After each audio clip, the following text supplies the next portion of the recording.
I'm standing next to the typical island that is located near a parking lot, and there's a big major tree that's been here, which is marvelous because we all need trees to create oxygen for our community.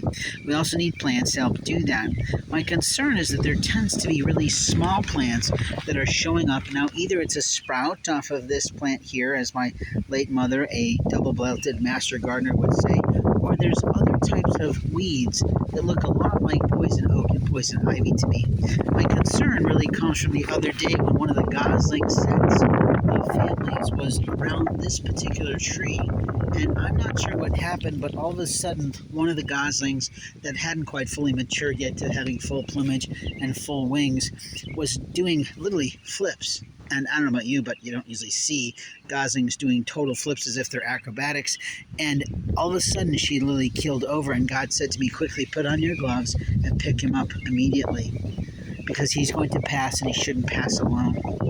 So the challenge that I found when I picked him up is that he had a hole in his throat. Now, does he have a hole in his throat because there's something ugly living within these wood chips here that has come out because the people who are doing the gardening are not actually full-blooded American citizens, and they don't think about the garbage that can actually be within wood chips, and they're not thinking about the quality of wood chips that should be here?